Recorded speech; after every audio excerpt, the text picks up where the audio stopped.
Hello hello.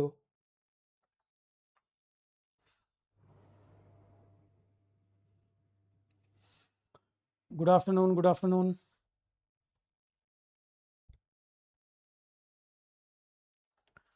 Good afternoon all of you.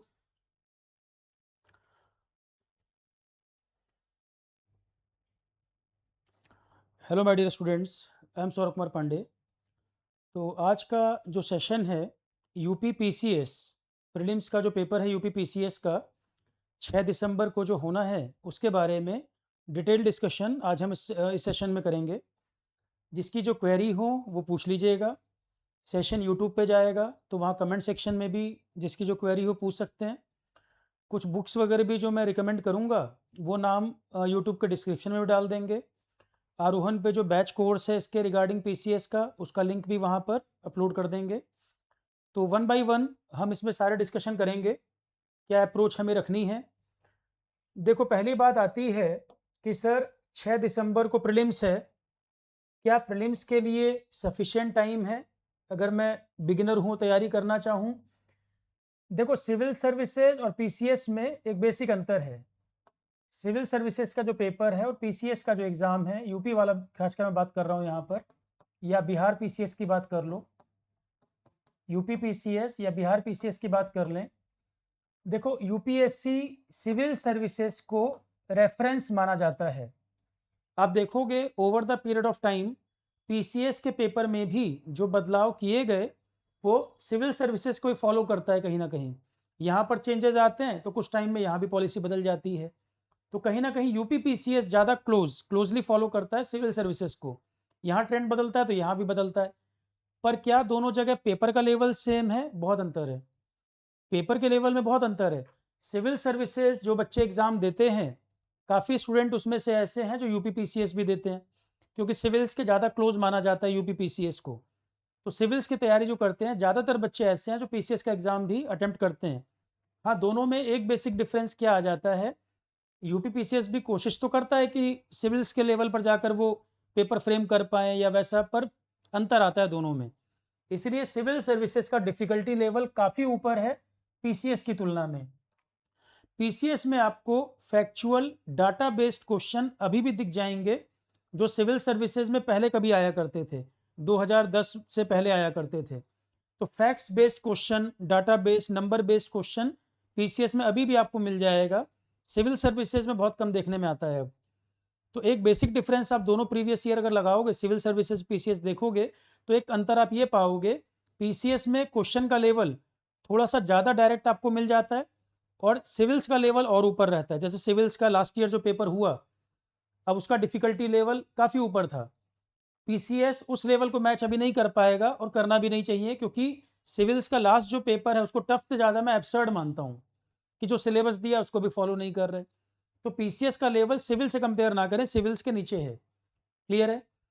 क्या prelims की तैयारी हम 4-5 महीने में कर सकते हैं? जैसे इस बार का पेपर 6 दिसंबर को है, तो सर अब अगस्त से अगर मैं तैयारी कर रहा हूँ, अब उसमें डिपेंड करेगा कि इंजीनियरिंग बैकग्राउंड के हैं या ह्यूमैनिटीज़ बैकग्राउंड के हैं या किसी को नेक्स्ट ईयर पेपर देना है। तो क्या 4 महीने अगर सिर्फ प्रीलिम्स को हम फोकस करें, पीसीएस में 4 महीने में प्रीलिम्स पॉसिबल है। मैं फिर कह रहा हूँ, सिविल्स के बराबर लेवल पीसीएस का नहीं होता। आपको सब्जेक्ट को एक मैं अप्रोच बताऊंगा, अभी बुक्स वगैरह भी कुछ रिकमेंड करूंगा कि कुछ लोग हैं जो कोचिंग पे डिपेंडेंट हैं, कुछ मान लो आरोहण पे क्लासेस कर रहे हैं, कुछ लोग सेल्फ स्टडी करना चाहते हैं। अब इसमें ज़्यादा किताबों का ढेर नहीं लगाने होते, लिमिटेड नंबर ऑफ बुक्स पढ़नी चाहिए। मैं हमेशा ये बोलता हूँ, लिमिटेड नंबर ऑफ बुक्स की ज़रूरत है, बहुत ज़्यादा किताबों का ढेर नहीं लगाना। पर समस्या ये है कि ऑनलाइन वगैरह में इतने सारे ओरेटर हैं, इतने सारे लोग गाइड करते हैं, तो बच्चा कंफ्यूज तो वैसे ही हो जाता है। कोई टॉपर है, वो जिस इंस्टीट्यूट के प्लेटफॉर्म पे बोल रहा है उन्हीं की बड़ाई कर रहा है, उन्हीं की किताबें रिकमेंड कर दे रहा है, तो जेन्युइन चीज़ें पता नहीं चल पाती। स्टूडेंट जो है बहुत डिस्ट्रैक्ट हो जाता है, कोई कोचिंग वाला बोल रहा है तो अपनी किताबें रिकमेंड करने लग जाएगा। तो बिल्कुल एक्चुअल चीज़ जो है वो बच्चा नहीं जान पाता कि एक 6 महीने तो उसको लग जाते हैं यहाँ वहाँ भटकने में। सिविल सर्विसेज में ये और ज़्यादा होता है। पहला साल तैयारी का बहुत लोगों का एग्ज़ाम को समझने में निकल जाता है, फिर पता लगता है कि इतना कुछ नहीं था, हमें to the point limited source पढ़ने थे। मतलब लिमिटेड सोर्स रखने हैं जिनको बार-बार पढ़ना है। बहुत ज़्यादा बुक्स पढ़ने की बजाय लिमिटेड नंबर ऑफ बुक्स जो हैं, उन्हीं को बार-बार हमें रिवाइज़ करना है। जैसे ब्रूसली के लिए एक बड़ी फेमस कहावत नहीं थी, उससे पूछा गया कि भाई आपका जो अपोनेंट होता है, किस तरह के अपोनेंट से आपको डर लगता है अगर फाइट हो जाए। जहाँ तक ब्रूसली के लिए ही थी कहानी, जहाँ तक मुझे याद आ रहा है। मेन पॉइंट तो ये है कि जो उसमें बात थी, वो ये पॉइंट था कि उसने कहा कि एक व्यक्ति जो बहुत तरह की चीज़ें जानता हो, बहुत तरह की किक चलाना जानता हो, उससे मुझे प्रॉब्लम नहीं है। मुझे उससे प्रॉब्लम है जिस व्यक्ति ने एक ही किक को चलाने की बहुत बार प्रैक्टिस की हो। सेम किक की उसने बहुत ज़्यादा बार प्रैक्टिस की हो, उससे ज़्यादा बड़ा खतरा है मुझे। तो कहने का मतलब है कि लिमिटेड नंबर ऑफ बुक्स जिनको बार-बार हमें रिवाइज़ करना है, ये ज़्यादा इम्पोर्टेंट है, बजाए कि हम 50 किताबों का ढेर लगा लें और खो जाएँ उसमें। एक पढ़ें तो दूसरे में परेशान हो, दूसरा पढ़ें तीसरे में परेशान हो। अब जैसे कई बार लोग बोल देते हैं छठी से 12वीं सारी एनसीईआरटी पढ़ लो। सारी एनसीईआरटी क्यों पढ़ लो? अगर कोई सेल्फ स्टडी कर रहा है या उसका बैकग्राउंड ही ह्यूमैनिटीज़ का नहीं रहा और उसको कोई गाइडेंस भी नहीं है, तब तो वो छठी से किताब उठाना शुरू करेगा। अगर कोई कोचिंग भी नहीं है, कोई उसको गाइडेंस भी नहीं है और उसका ह्यूमैनिटीज़ का बैकग्राउंड भी नहीं है, अब उसको हिस्ट्री, पॉलिटी, ज्योग्राफी पढ़ना है, तब वो 6 से उठाना शुरू करेगा। अदरवाइज़ आज के समय में ऑनलाइन इतना मटेरियल अवेलेबल है, अच्छे-अच्छे लेक्चर्स अवेलेबल हैं, किताबें इतनी अच्छी-अच्छी अवेलेबल हैं। 6, 7, 8 में जो आप पढ़ रहे हो 9, 10 में वापस रिपीट है एनसीईआरटी में। 9, 10th में जो आप पढ़ रहे हो वो 11, 12th में रिपीट है। ठीक? तो 6 टू 12 सारी एनसीईआरटी, चक्कर क्या है ना, भेड़-चाल बन जाती है। किसी ने कह दिया, सब उसी के पीछे भागने लग गए। ये तो पर्सन टू पर्सन डिपेंड करेगा, एक सब्जेक्टिव बात है। किसी का ह्यूमैनिटीज़ का बैकग्राउंड है या थोड़ा बहुत हिस्ट्री पॉलिटी का पता है या ऑनलाइन अच्छे-अच्छे लेक्चर्स अवेलेबल हैं, उसने बेसिक पढ़ा हुआ है, तब वो 6 से क्यों जाएगा? वो तो किसी को बिल्कुल आइडिया ना हो, गाइडेंस भी ना हो, कुछ ना पता हो, तब वो 6 से बुक को उठाएगा। अदरवाइज़ 6, 7, 8 में जो आप पढ़ रहे हैं 9, 10 में रिपीट, 9, 10th में पढ़ रहे हैं फिर 11, 12th में रिपीट। तो लिमिटेड नंबर ऑफ बुक्स मैं आपको फिलहाल वो रिकमेंड करूँगा जो मस्ट टू रीड है। जो आपको पढ़ना ही पढ़ना पड़ेगा। उसके पहले का एबीसीडी ऑलरेडी मैंने पढ़ा रखी हैं चीज़ें, वहाँ से आपको बेसिक सारे क्लियर हो जाएँगे। साथ में इन किताबों को कवर कर लेंगे, तो मेंस तक में भी आपको हेल्प हो जाएगी। ठीक है? पहली हमारी अप्रोच ये होनी चाहिए कि बहुत ज़्यादा किताबें इतनी लाद दो कि बच्चा 1 साल में कर ही ना पाए, तो वो प्रैक्टिकल नहीं है, उसका कोई मतलब नहीं है। हम उतना ही कर पाएँगे जितना पॉसिबल है, जितना 1 साल में, 6 महीने में, 8 महीने में तैयारी हो पाए। कोई मेंस के लिए कर रहा है, उसके बाद टाइम थोड़ा ज़्यादा है, कोई मतलब अभी शुरू कर रहा है, 4 ही महीने में पीसीएस देना है, तो उसको प्री के हिसाब से प्लानिंग करनी पड़ेगी।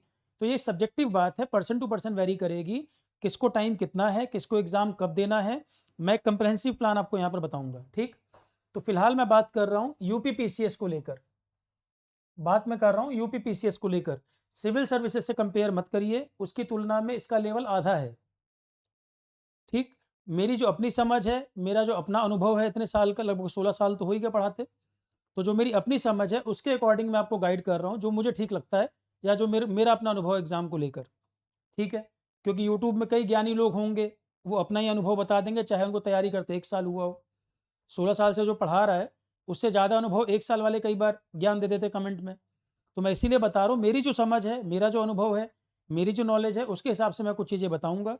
जो ठीक लगे वो फॉलो करे, नहीं ठीक लगे वो यूट्यूब में किसी और को फॉलो कर ले। इसमें तो कोई बाउंडेशन नहीं किसी के लिए।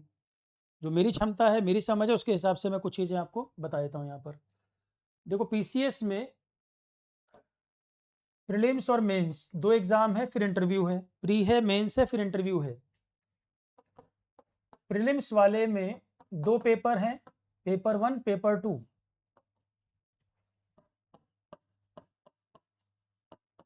Paper 1, paper 2। जैसा कि आप सिविल्स में भी जानते हैं, पहला पेपर है जनरल स्टडीज़, पर नंबर ऑफ क्वेश्चन जो हैं वो अलग हैं। पहला हो गया जनरल स्टडीज़, दूसरा हो गया सीसेट वाला पार्ट। सीसेट वाला पार्ट, इसमें आपका एप्टी, रीजनिंग, एलिमेंट्री मैथ्स, 10 तक का जो मैथ्स आता है, एलिमेंट्री मैथमेटिक्स, फिर general Hindi, general English, general Hindi, general English, passage वगैरह के क्वेश्चन आते हैं ना, तो सीसेट वाला पार्ट हो गया। अब ये 2 पोर्शन है, ये आपका पेपर 1 भी 2 आवर्स का होगा, सेम डे होता है, सेम डे 2 आवर्स का ये होगा, 2 आवर्स का ये होगा, 2-2 घंटे के पेपर हैं। नंबर ऑफ क्वेश्चन यहाँ पर आते हैं 150। अब आप देखो 120 मिनट में 150 क्वेश्चन करने हैं, तो सिविल सर्विसेज के बराबर लेवल कैसे मैच हो जाएगा? सिविल्स में मल्टीपल स्टेटमेंट बहुत ज़्यादा मिलते हैं आपको, कई बार घुमा के क्वेश्चन पूछता है, ज़्यादा डेप्थ में जाता है। यहाँ पॉसिबल कैसे होगा? 2 घंटे में 150 क्वेश्चन है, ठीक है। सीसेट वाले में आप देखोगे 2 घंटे में 100 क्वेश्चन है, यहाँ पे 100 क्वेश्चन आते हैं, यहाँ 150, यहाँ 100 क्वेश्चन। वेटेज देखेंगे तो ये 150 क्वेश्चन 200 मार्क्स का है और यहाँ पे 100 क्वेश्चन ही 200 मार्क्स के हैं। तो क्या समझ आया हमें? 2 आवर्स का ये पेपर, 2 आवर्स का ये पेपर। यहाँ पर 150 क्वेश्चन 200 मार्क्स के हैं, यहाँ 100 क्वेश्चन ही 200 मार्क्स के हैं। मतलब यहाँ पे हर क्वेश्चन 2 नंबर का है, यहाँ उससे कम है। सीसेट वाला पेपर सिविल सर्विसेज में भी और पीसीएस के अंदर भी क्वालिफाइंग नेचर का होता है। ये आपको पासिंग मार्क्स 33% क्वालिफाइंग, ये कोई कट ऑफ वाले में ऐड होगा ऐसा नहीं, ये क्वालिफाइंग नेचर का है, आपको इसको पास करना पड़ेगा। यहाँ पर क्वालिफाइंग नेचर का है, तो सिविल सर्विसेज में क्वालिफाई करना पड़ता है, यहाँ भी सीसेट क्वालिफाइंग नेचर का है। तो अब पहले ये देखें, 2 आवर्स में 100 क्वेश्चन 200 मार्क्स और ये 33% क्वालिफाइंग नेचर का, 33% मार्क्स लाने पड़ेंगे तब आप यहाँ पर पास कर पाओगे। यहाँ 150 क्वेश्चन ही 200 मार्क्स के हैं, ये आपकी कट ऑफ डिसाइड करेगा। प्री क्वालिफाई करने में यहाँ तो पासिंग मार्क्स लाने हैं, कट ऑफ में आपकी फिर ये डिसाइड करेगा। यहाँ पर निगेटिव मार्किंग 1/3 निगेटिव मार्किंग भी है, 1/3 निगेटिव मार्किंग भी होती है प्रीलिम्स में, 1/3 निगेटिव मार्किंग। इसका मतलब हमें समझ आ गया कि जो मेन खेल है वो जीएस का है, जनरल स्टडीज मेन खेल है। इंजीनियर्स के लिए apti, reasoning, basic maths, CSAT engineers के लिए प्रॉब्लम नहीं करता। सिविल सर्विसेज में भी, पीसीएस में भी इंजीनियर्स सीसेट में परेशान नहीं होते, मेन खेल है जीएस वाला। और जीएस में भी आरोहण से बच्चा जो जुड़ा हुआ है, जिसको भी 2-4 महीने भी आरोहण पर हो चुके हैं, किसी भी बैच में हो, जीएस में उसका ठीक ठाक लेवल आ चुका है। भविष्य में भी अगर वो यूपीपीसीएस अटेम्प्ट करना चाहे, आराम से कर सकता है, बहुत कंफर्टेबली। इस बार भी जो लास्ट ईयर पेपर था उसमें भी आरोहण के बच्चों ने पेपर क्वालिफाई किए, नॉर्मल जीएस पढ़कर ही। कुछ कुछ चीज़ें, बस 1-2 एरिया हैं जहाँ पर अपने से एफर्ट करना पड़ता है, बाकी आरोहण पे बनी बनाई चीज़ें ऑलरेडी अवेलेबल हैं। मैं भी बैच में बता दूंगा और जो एक एक करके सब्जेक्ट की अप्रोच है वो भी देख लेते हैं, ठीक है। सिलेबस जो ये लिखते हैं वो भी मैं दिखा देता हूँ। बाकी जीएस का मतलब एक्चुअल में होता क्या है, कुछ चीज़ें सिलेबस से क्लियर नहीं होती पर एग्जाम में आती हैं, कुछ चीज़ें ऐसी हैं जो सिलेबस से पता चलता नहीं है पर एग्जाम में पूछा जाता है। और यहाँ पर भी पेपर कभी कभी रैंडम बनने की संभावना हो जाती है। जैसे हाल फिलहाल में देखा जा रहा है, पहले कोर क्वेश्चन ज़्यादा आते थे, हिस्ट्री, पॉलिटी, ज्योग्राफी, इकोनॉमी, ये 4 एरिया और करंट अफेयर, ये 5 एरिया ज़्यादा पूछता था। अब हाल फिलहाल में हम देख रहे हैं कि यहाँ पर भी इन्वायरमेंट का वेटेज बढ़ा दे रहा है, साइंस एंड टेक के क्वेश्चन पूछ ले रहा है, क्योंकि मैंने बताया सिविल्स को फॉलो करने की कोशिश करते हैं। तो यहाँ पर भी इन्वायरमेंट का वेटेज, साइंस एंड टेक का वेटेज, जो नए नए एरियाज लगातार चर्चा में हैं, जो नए नए एरियाज हैं, जो फ्यूचर की रिक्वायरमेंट है, वहाँ वो एरिया अब यहाँ पर भी वेटेज बढ़ा रहा है धीरे धीरे। इस बार भी प्रीलिम्स में आप देखेंगे इन्वायरमेंट, साइंस एंड टेक, ये सब अच्छे खासे क्वेश्चन आपको दिखेंगे यहाँ, ठीक है। Environment, science and tech, current affair, तो करंट अफेयर तो पहले भी पूछता था, अभी भी पूछेगा। इन्वायरमेंट और साइंस एंड टेक का वेटेज यहाँ पर आपको बढ़ा हुआ देखने को और मिलेगा। अब एक एक करके एक्सप्लेन करें जीएस की क्या अप्रोच है। जनरल स्टडीज़ को लेकर नोटिफिकेशन अभी मैं डिस्कस कर लूँगा, पहले मैं जीएस को लेकर आपको बताऊँ क्या अप्रोच होनी चाहिए। कोई जॉब के साथ तैयारी करना चाहता है, या बिगिनर है, सेल्फ स्टडी घर पे करना चाह रहा है, या वो चाहता है कि आरोहण से मुझे एक बार आप पढ़ा दो और क्या अप्रोच रखनी है वो बता दो। हर तरह की चीज़ें पॉसिबल हैं। ये कहना कि बस कोचिंग से ही सिलेक्शन होगा, ये भी सही नहीं है, अपने आप से भी पॉसिबल है। सही गाइडेंस अगर मिल जाए, सोर्सेज आपको सही पता हो, अपने से भी कर सकते हैं। क्लियर? फिलहाल मैं आपको यहाँ बता दूं, क्योंकि अननेसेसरी इतना पैसा बर्बाद करना कोचिंग पे आज के समय में नीड नहीं है। हम लोग जब ऑफलाइन पढ़ाते थे, इतनी टेक्नोलॉजी नहीं अवेलेबल थी, तो कोचिंग भी अच्छे खासे फीस लेते थे और बच्चे बेचारे बाहर तो कुर्सी लगा के बैठ रहे हैं पढ़ने के लिए, इतनी परेशानी होती थी। दिल्ली में छोटे छोटे कमरों में रह रहे हैं, खाने की दिक्कत होती थी, बारिश का मौसम है, डेली कोचिंग आना मुश्किल हो जाता था। पर अब टेक्नोलॉजी इवॉल्व जैसे हो रही है, सुविधाएं बढ़ रही हैं, तो वो फैसिलिटी अवेल कर सकते हैं। तो सेल्फ स्टडी करना है, थोड़ी बहुत गाइडेंस मिल जाए, कोई नॉर्मल सा बैच करके हम आराम से तैयारी कर सकते हैं। बस 2 चीज़ें ध्यान रखनी है कि तैयारी हम कर रहे हैं, तो हम रेगुलर हैं कि नहीं? चीज़ें आसानी से अवेलेबल हो तो रही हैं, पर हम उसको रिस्पेक्ट कर रहे हैं कि नहीं? पहले इतना डिफ़िकल्ट, इतनी मेहनत करनी पड़ती थी बच्चों को कोचिंग वगैरह के लिए, ऑफ़लाइन में इतने चैलेंजेस थे, पर अब चीज़ें आसान हो रही हैं, तो लोग मेहनत नहीं करना चाह रहे। जो मुझे खुद फ़ील हो रहा है कि भई कुछ बच्चे बहुत डेडिकेटेड हैं, पर एक बड़ा क्राउड, जो एक एवरेज क्राउड भी जितनी मेहनत करता था, अब वो उससे कम कर रहा है। तो सबसे इम्पोर्टेंट बात है, क्वेश्चन आता है सर कितने घंटे पढूँ तो निकल जाएगा? आप जितना पढ़ें, रेगुलर पढ़ें, ज़्यादा ज़रूरी है। मैं नहीं आपसे कहता कि 16 घंटे, 14 घंटे, कोई 20 घंटे बोल दे रहा है, कुछ भी चल रहा है गाइड करने के नाम पे। तो मेरा कहना है कि चाहे आप 6 घंटे पढ़ो, पर आप रेगुलर पढ़ रहे हो कि नहीं? जब आप रेगुलर पढ़ोगे ना, टॉपिक लगातार आपकी नज़रों नज़रों से गुज़रेंगे, तो लगातार आप कंटेंट के टच में रहोगे, प्रीवियस ईयर देखोगे, आपको पता रहेगा एग्ज़ाम में क्या आ रहा है, क्या नहीं। और जब आप गैप कर देते हैं हफ़्ता 10 दिन, तो किताब उठाने का मन नहीं करता। सबसे इम्पोर्टेंट बात है अपने ऊपर कंट्रोल, सेल्फ कंट्रोल रखना है कि फ़ोन पे तो नहीं आपका 1 घंटा बर्बाद हो जा रहा है। ऐसे लोगों को अपनी लाइफ़ से अलग करें जो आपका समय बर्बाद करते हों, और किसी को बोलने की ज़रूरत नहीं है आप क्या तैयारी कर रहे हो। क्योंकि कई लोग लाइफ़ में 2 तरह के लोग हैं, एक है प्रोग्रेसिव, एक है रिग्रेसिव। कुछ होंगे जब आप कहोगे मैं पढ़ाई कर रहा हूँ, तो आपको डिस्टर्ब नहीं करेंगे, वो सही मायने में दोस्त हैं, ये आपके वेल विशर हैं, कि जब आप पढ़ाई कर रहे हो आपको डिस्टर्ब ना करें। और कुछ होंगे जिनको पता लग गया कि आप पढ़ाई कर रहे हो, ऑफ़िस में या कहीं, तो वो आपको ज़रूर डिस्टर्ब करेंगे। जिन्होंने कभी बात भी नहीं की होगी, वो उस समय डिस्टर्ब ज़रूर करेंगे जब आपके पढ़ने का समय होगा। और ऑफ़िस वगैरह में जो लोग जॉब के साथ तैयारी कर रहे हैं, किसी को शेयर करने की ज़रूरत नहीं है, कोई शो ऑफ करने की ज़रूरत नहीं है। कई बार तैयारी भी लोग शो ऑफ के नाम पे, मैं सिविल्स की तैयारी कर रहा हूँ, भले पढ़ रहा हूँ, ना पढ़ रहा हूँ। ठीक है?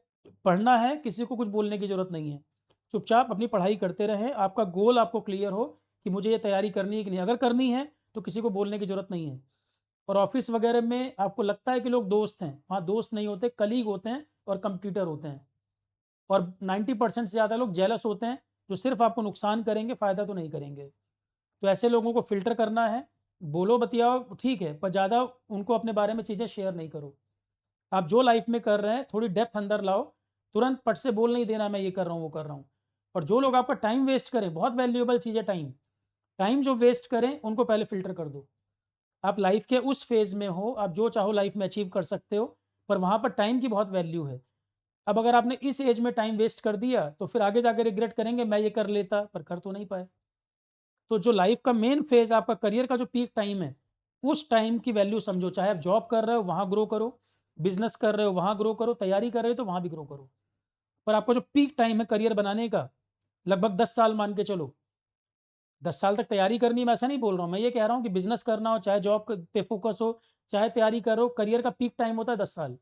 कोई बाद में तैयारी करना शुरू करना चाह रहा है, कोई पहले करना चाह रहा है, पर वो गोल्डन पीरियड होता है आप जो अचीव करना चाहो। उस टाइम को वेस्ट नहीं करना है, बहुत वैल्यूएबल चीज़ वो टाइम है वहाँ पर। और जो नेगेटिव माइंडसेट के लोग हैं, आपका समय बर्बाद करने वाले, उनको बस ये है कि आप आगे ना निकल जाओ। तो ऐसे लोगों को फ़िल्टर करो और डेप्थ लाओ, बातें ज़्यादा शेयर नहीं करनी चाहिए। जो चल रहा है प्लान दिमाग में, उसी को फ़ॉलो करो। क्लियर है? तो सबसे ज़रूरी है रेगुलरिटी। जॉब वाले जो लोग हैं, मैं मान के चलता हूँ कि 9 घंटे जिनकी जॉब है, आइडल टाइम क्या है भई, 9 से 6 की जॉब है ज़्यादातर लोगों की। तो वो 2 ढाई घंटे ऑफ़िस से आने के बाद 2 ढाई घंटे सुबह। ऑफ़िस वाले लोग 5 घंटे रेगुलर समय निकाल सकते हैं तैयारी के लिए, छुट्टी के दिन ज़्यादा पढ़ें। मैं इम्प्रैक्टिकल बात तो नहीं कर रहा हूँ ना कि 20 घंटे जॉब के साथ करना है। 9 घंटे की अगर जॉब है, तो एक तो कोशिश करें कि ऑफ़िस के आस-पास रह के तैयारी करें, आपका ट्रैवलिंग टाइम बच जाए।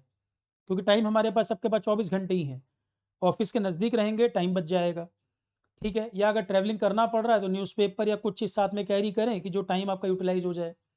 ऑफ़िस वाले जो लोग हैं, 5 घंटा रेगुलर दे सकते हैं और छुट्टी का दिन वो ज़्यादा पढ़ सकते हैं, 8 घंटे, 10 घंटे जितनी उनकी क्षमता हो। और एग्ज़ाम के 2 महीने पहले उनको समय देना पड़ेगा, गैप करना पड़ेगा, चाहे मेडिकल लगाएँ, चाहे लीव विदाउट पे लगाएँ, पर लास्ट का 2 महीना उनको चाहिए चाहिए, बैठना पड़ेगा, चीज़ों को समराइज़ करने के लिए, रिवाइज़ करने के लिए। तो जॉब के साथ तैयारी कैसे हो सकती है? 5 घंटे रोज़ और छुट्टी के दिन ज़्यादा, और एग्ज़ाम के 2 महीने पहले उनको पूरा गैप लेना पड़ेगा चीज़ों को रिवाइज़ समराइज़ करने के लिए। टेस्ट सीरीज़ लगानी है, क्वेश्चन लगाने हैं, रिवीज़न करना है, तो वो टाइम उतना चाहिए। ये अगर हो सकता है, तो जॉब के साथ तैयारी पॉसिबल है। दूसरा, तो सबसे पहली बात हो गई रेगुलरिटी मेंटेन करना। रेगुलरिटी मेंटेन करना और शेयर नहीं करना लोगों से कि मैं क्या तैयारी कर रहा हूँ। लाइक माइंडेड लोग हों, कोई दूसरा भी तैयारी वाला हो, कंटेंटेड पर्सन हो, नॉलेज हो, सही ट्रैक पर वो भी तैयारी कर रहा हो, तो ऐसे व्यक्ति से बातचीत कर सकते हैं कि जो लगे कि आपको कुछ हेल्प कर सकता है, जो पीछे खींचे उसको नहीं। ठीक है। जीएस में पीसीएस की जो अप्रोच है सिविल से थोड़ी सी अलग हो जाती है। जैसे यहाँ इन्वायरमेंट सिविल्स में बहुत इंपॉर्टेंट हो गया है इस समय, पर मैं तो भी आपसे कहता हूँ कुछ कोर सब्जेक्ट उसको पढ़े बिना तो यहाँ कुछ बात बनेगी नहीं। कोर सब्जेक्ट जो है 4, ये 4 कोर सब्जेक्ट हैं, इसके बिना पीसीएस में कुछ नहीं होगा। सबसे पहले मैं सीक्वेंस में रिकमेंड करता हूँ। सबसे पहले मैं बोलता हूँ इंडियन पॉलिटी, छोटा सब्जेक्ट है, हर बार अच्छे खासे क्वेश्चन आते हैं। आरोहन पे ही मैंने पढ़ाया हुआ है, कुछ किताब रिकमेंड कर देता हूँ। और छोटा सब्जेक्ट है, जल्दी हो जाता है और सेफ सब्जेक्ट है, एग्जाम में आता है और बनता है और वहीं पर हमें पता होता है हम सही करके आए गलत करके आए। मतलब इसको हम सेफ सब्जेक्ट मानते हैं, इसको हम सेफ सब्जेक्ट मानते हैं। ठीक है। तो इंडियन पॉलिटी जो है ये सेफ सब्जेक्ट है, छोटा सब्जेक्ट है, जल्दी कवर हो सकता है। अब अगर किसी को दिसंबर में ही पेपर देना है, दोनों तरह से मैं बता देता हूँ, किसी को 4 महीने की प्लानिंग करनी है तो सर पॉलिटी जो आपने पढ़ाया है उतना कर लूँ तो बात बन जाएगी। प्रीलिम्स में आपको बहुत हद तक वो हेल्प कर देगा, अच्छा कवरेज है, 25-26 लेक्चर है जो मैंने पढ़ाए थे और डिटेल ही पढ़ाया है मैंने, शॉर्टकट नहीं, डिटेल में पढ़ाया है। और शॉर्टकट जैसी कोई चीज़ है भी नहीं, प्रॉपर तरीके से पढ़ो। ये यूट्यूब में मैराथन सेशन और ये सब बकवासबाजी, क्वेश्चन के थ्रू लोग सब्जेक्ट तैयार करा रहे हैं, ये सब बकवासबाजी है, मत पढ़ो। प्रॉपर टाइम देके सब्जेक्ट को एक बार पढ़ लो, उसके बाद क्वेश्चन लगाओ, पीवाईक्यू लगाओ, यही तरीका है ट्रेडिशनल सही मायने में तैयारी का। कुछ लोग मैं देख रहा हूँ यूट्यूब में सिर्फ क्वेश्चन के माध्यम से सब्जेक्ट कह देना कंप्लीट हो गया। उनका यूट्यूब चैनल के व्यू तो आ गए पर शुरू में सब्जेक्ट कबाड़ा कर दिया, अब वो कमांड बनेगी नहीं फिर उसमें। पहले सब्जेक्ट को प्रॉपर तरीके से पढ़ना, फिर क्वेश्चन लगाना, या एक चैप्टर हो गया तब उसको क्वेश्चन लगाना, पर थ्योरी प्रॉपर तरीके से पढ़ने के साथ ही क्वेश्चन। केवल क्वेश्चन पढ़ के सब्जेक्ट पूरा सिलेबस तैयार हो जाएगा, ये अप्रोच खतरनाक है। थोड़ा भी क्वेश्चन दाएं बाएं हो गया, कंटेंट है नहीं, नहीं बनेगा, खासकर पीसीएस और सिविल जैसे एग्जाम में। ठीक है। तो पहला सब्जेक्ट छोटा सब्जेक्ट है, और अगर दिसंबर में कोई पेपर दे रहा है या वैसे भी फुल टाइम अगर तैयारी कर रहा है तो 26 लेक्चर हैं और हर लेक्चर 1.5 घंटे 2 घंटे के बीच है मान लो। अगर पॉलिटी को प्रॉपर टाइम भी तुम दे के पढ़ लो, पूरा कॉन्फिडेंस से पूरा समय दे के भी पढ़ लो, तो पीसीएस के लेवल पर 15 दिन में ये सब्जेक्ट तैयार हो सकता है। अगर दिसंबर में ही एग्ज़ाम देना है और सर जीएस में क्या क्या पढ़ना है, तो 15 दिन में पॉलिटी तैयार हो सकता है। एक दिन में 2 लेक्चर करोगे, साथ में कोई किताब रेफर में 1-2 किताब बता देता हूँ, अगर वो साथ में रखना चाहो तो मेंस तक की भी बात अगर कर लें तो सर यूट्यूब में इतना डिस्ट्रैक्शन है, इतने सोर्स बता देते हैं, करना क्या है। कोई कहता है सुभाष कश्यप पढ़ लो, कोई कहता है एम लक्ष्मीकांत पढ़ लो, कोई कहता है डीडी बासु पढ़ो। कुछ किताबें टीचरों के लिए हैं, स्टूडेंट के लिए नहीं, जरूरत भी नहीं है तुम्हें पढ़ने की। डीडी बासु वगैरह टीचर को पढ़ने की जरूरत पड़ती है, तुम लोगों को नीड नहीं है। आप जितना मेरी समझ है पॉलिटी को लेकर, 2 किताबें इसमें काफ़ी हैं, मेंस लिखना हो तो भी, मेंस तक भी लिखना है तो 2 किताबें अगर रखें साथ में बहुत है कवरेज, उससे ज़्यादा ज़रूरत नहीं पड़ती। मैं उतनी किताबें बताऊंगा जो मस्ट टू रीड हैं और जिससे आपका काम चल जाएगा, प्री मेंस तक भी हेल्प हो जाएगी। तो इंडियन पॉलिटी आरोहण पे जो पढ़ाया मैंने 15 दिन के अंदर कवर हो जाना चाहिए। और इसमें किताब आप कहेंगे सर पूरा निचोड़ सारी किताबों का, इसमें 2 किताबें मैं आपको रिकमेंड करता हूँ। अगर मेंस भी किसी को लिखना है, मेंस भी लिखना है तो 2 किताबें हैं। एक किताब तो ये वाली है, कवर पेज देख लेना, अभी चेंज हो गया है कि नहीं हो गया मुझे अभी का नहीं पता, मेरे पास ये वाला एडिशन है, Indian constitution at work, book का नाम लिखना चाहें लिख लें। एक एक सब्जेक्ट पे मैं कंप्रहेंसिव बात कर रहा हूँ। पहला सब्जेक्ट इंडियन पॉलिटी, लेक्चर आपने देख लिए। अब मैंने पढ़ाया भी इस तरीके से कि एमपी एमएलए का अंतर भी ना पता हो ना पता, कोई दिक्कत नहीं, वहाँ से शुरू किया हुआ ABCD लेवल से। किसी का कोई बैकग्राउंड हो आराम से पॉलिटी समझ में आ जाएगा, कोई दिक्कत नहीं होगी। अब उसके साथ आपको पीवाईक्यू लगाना है, प्रीवियस ईयर क्वेश्चन लगाने हैं, previous year question decreasing order में लगाना।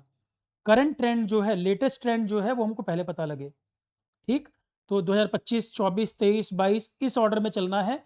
और पहला टारगेट 8 साल का पेपर, पहला टारगेट बनाना है, 8 साल के पेपर सॉल्व करने हैं डिक्रीजिंग ऑर्डर में। तो जो सब्जेक्ट पढ़ते जा रहे हो पीवाईक्यू लगाना है, और पूरा सब्जेक्ट भी वेट नहीं करो, 4-5 लेक्चर कर लिए, फिर ये प्रीवियस ईयर पेपर होना चाहिए, जैसे आपका मोबाइल फ़ोन आपके पास। तो प्रीवियस ईयर हमेशा आपके पास रहना चाहिए कि जो हम पढ़ रहे हैं, मान लो ट्रैवल कर रहे हैं, खाली टाइम में पलट के देख तो लें कि जो पढ़ा है उसमें आता क्या है, या टीचर बेवकूफ़ बना रहा है, टीचर ने जेन्युइन तरीके से पढ़ाया है जो एग्जाम के मतलब का है। और पीसीएस में डायरेक्ट क्वेश्चन आपको बहुत सारे मिलेंगे। मल्टीपल स्टेटमेंट भी आता है तो डायरेक्ट क्वेश्चन आता है, बहुत घुमाता नहीं है। और वैसे भी 120 मिनट में 150 क्वेश्चन करने हैं, ज़्यादा घुमाएगा तो वैसे ही पेपर बहुत टफ हो जाएगा, फिर वो इतना नहीं घुमाता, सीधे क्वेश्चन बनते हैं। तो लेक्चर आपने देख लिए, फिलहाल मैंने पढ़ाया तो मैं अपनी बात करूंगा। भाई मेरे लेक्चर देखने हैं, 25-26 लेक्चर हैं 15 दिन में। अगर 2 लेक्चर पर डे कर रहे हो, 8 साल के PYQ लगाना है, 15 दिन सफिशिएंट टाइम है। और पहली किताब ये क्लास 11th की NCERT, क्लास 11th की NCERT है ये, आ रहा है नाम पढ़ने में, देख लो।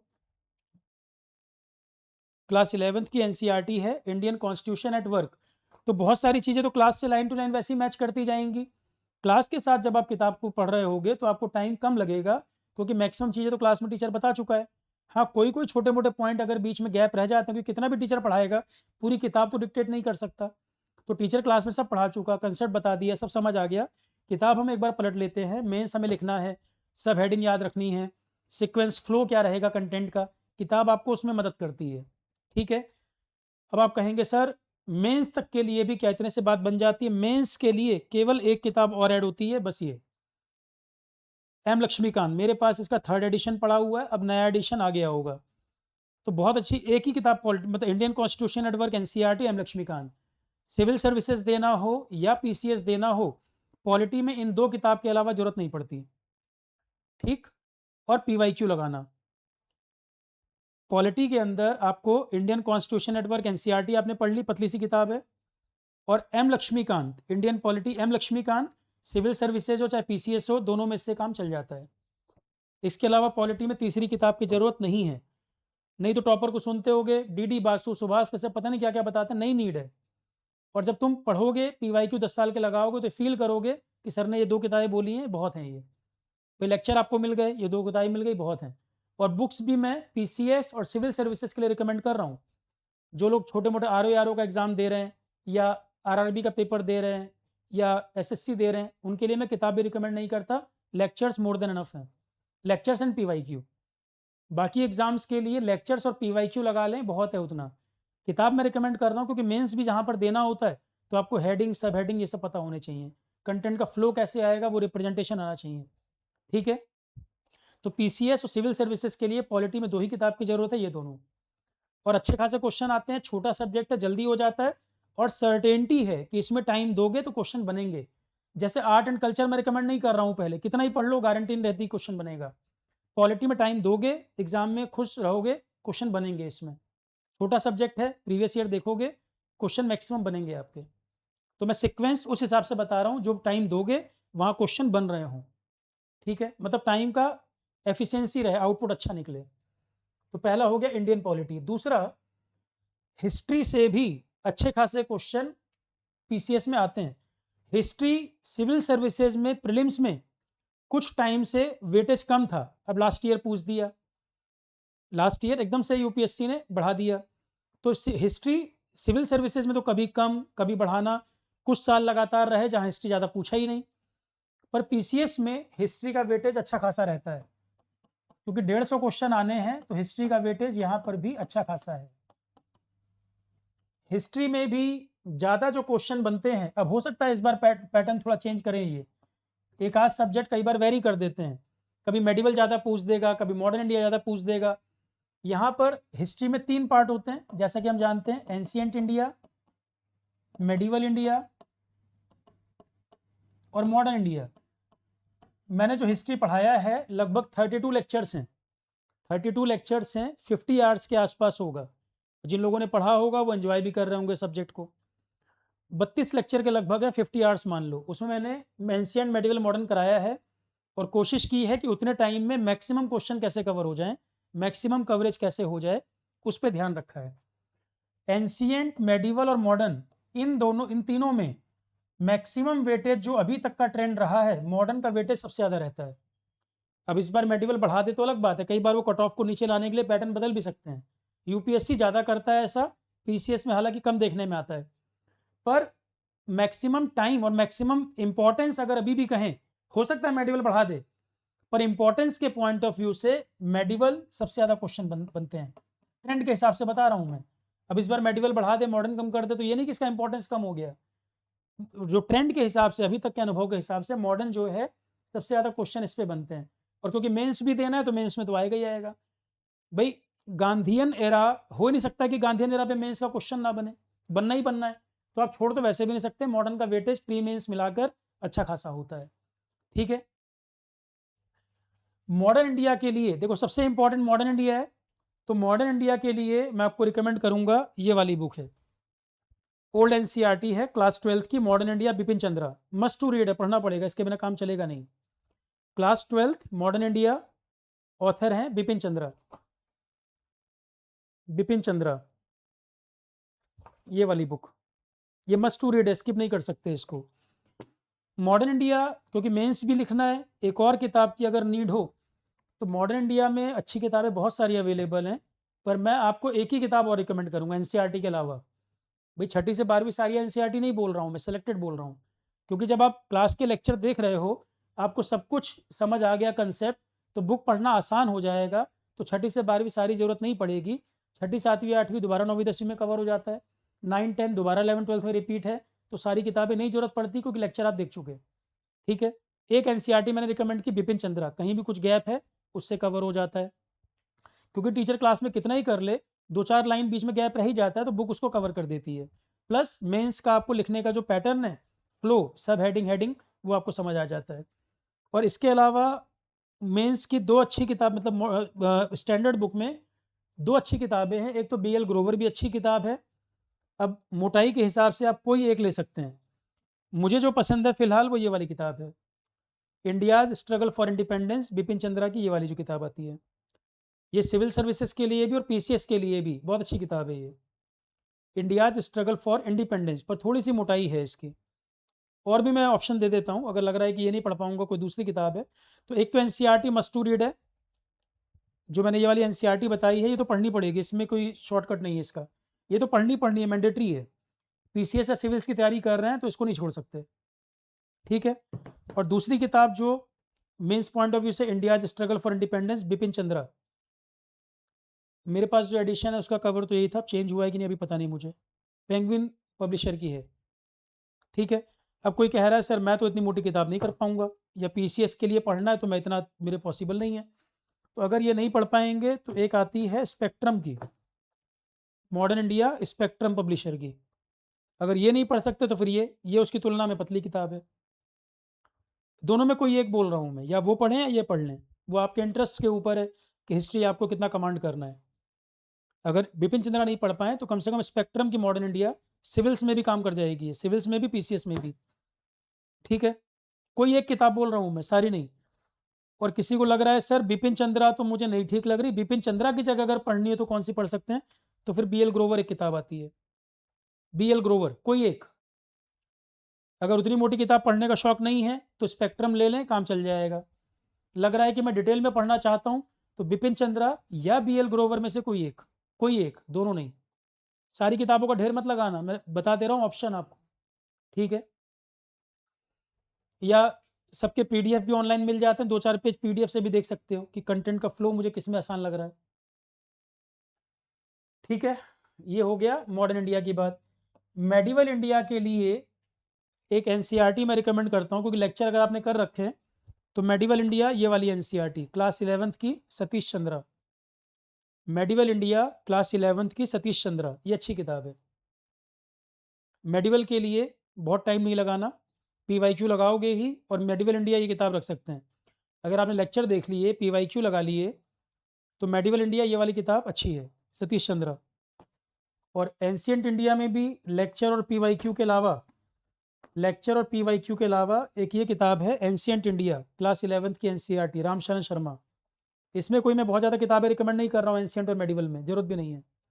Ramsharan Sharma ancient India, Ramsharan Sharma ancient India class 11th NCERT, front cover page तो इसका हट गया, ये वाला कवर पेज था इसका, ancient India class 11th NCERT, Ramsharan Sharma.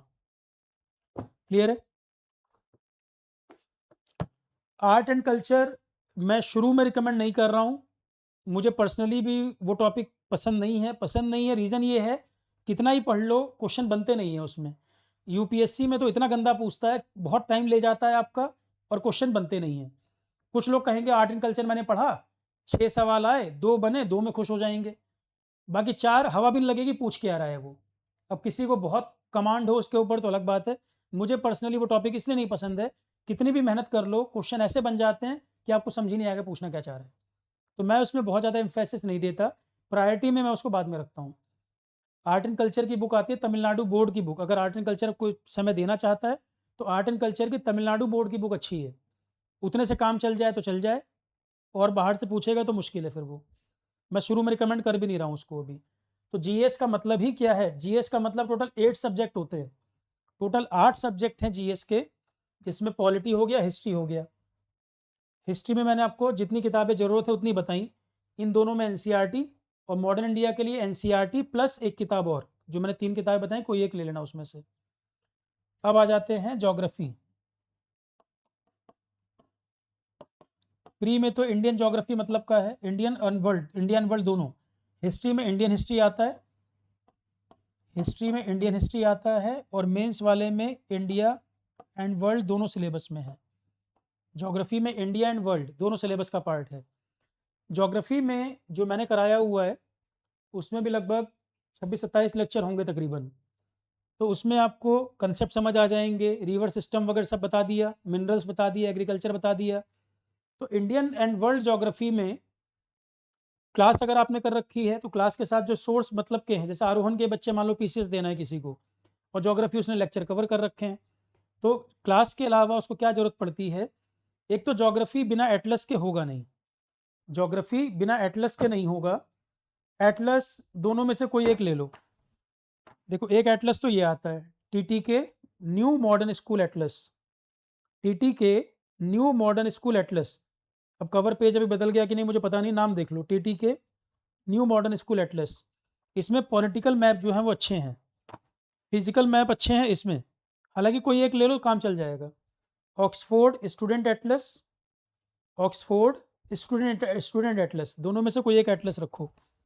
Map के एटलस के बिना तो ज्योग्राफी पढ़ भी नहीं पाओगे, समझ ही नहीं आएगा। अब जैसे ईरान का कन्फ्लिक्ट चल रहा है, स्ट्रेट ऑफ हरमुज मैंने कह के भेजा था, क्वेश्चन बनेगा। पर्शियन गल्फ के किनारे कौन कौन से कंट्री हैं, अरब सागर में कहाँ कहाँ से बाउंड्री बनती है, स्ट्रेट ऑफ हरमुज में कौन कौन लाई करता है, मलक्का स्ट्रेट कहाँ पर है ना, ये सारा एरिया न्यूज़ में चल रहा है। तो वो मैप में ही देख के याद रहेगा आपको। ज्योग्राफी आप रट नहीं सकते, मैप से आपको याद रहता है कहाँ की बात कर रहे थे। रशिया यूक्रेन कन्फ्लिक्ट है, तो ब्लैक सी का एरिया के आसपास क्या क्या पड़ता है, कौन किससे बाउंड्री बना रहा है, ये सब क्वेश्चन आते हैं। एटलस तो ज्योग्राफी उसके बिना होगा नहीं। अब आप कहेंगे सर आपने जो कराया उसके अलावा अब किसी को ज्योग्राफी बड़ा इंटरेस्ट आ गया कि सर ज्योग्राफी तो हमने पढ़ लिया पर अब मेंस भी देना है और कंटेंट बढ़ाना है, किताब अगर करें तो कौन सी करें?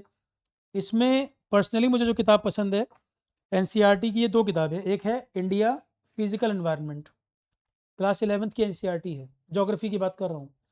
India physical environment class 11th geography, civil services PCS दोनों के लिए मतलब की है, बिहार पीसीएस देना हो तो भी।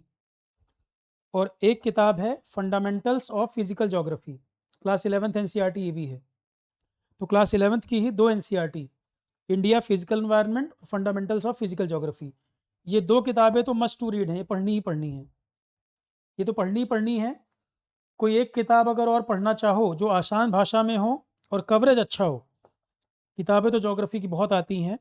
एक किताब जिसकी लैंग्वेज सही है और कवरेज ठीक है इसका, ये कम लोगों ने शायद नाम सुना होगा या अभी पॉपुलर हो गई हो हाल फिलहाल में तो नहीं पता मुझे, पर ये बहुत पुराना एडिशन है मेरे पास, किताब बहुत अच्छी है ये, महेश कुमार बर्नवाल। ज्योग्राफी के लिए एक ये भी किताब अच्छी है, महेश कुमार बर्नवाल। लेटेस्ट एडिशन अगर अवेलेबल होगा तो वो लेना, मेरे पास पुराना एडिशन है इसका, अच्छी किताब है ज्योग्राफी के लिए। ज्योग्राफी में एक टॉपिक आता है डिजास्टर, डिजास्टर मैनेजमेंट का। तो अभी हाल फिलहाल में डिजास्टर मैनेजमेंट पढ़ाया था मैंने, 7-8 लेक्चर है, उसका पीडीएफ भी मैंने खुद ही बना के आपको दिया हुआ है, और एक एक डिजास्टर के बारे में डिटेल में मैंने पढ़ाया है उसके अंदर। वो लेक्चर अगर देख लोगे, डिजास्टर मैनेजमेंट का टॉपिक आपका तैयार हो जाएगा।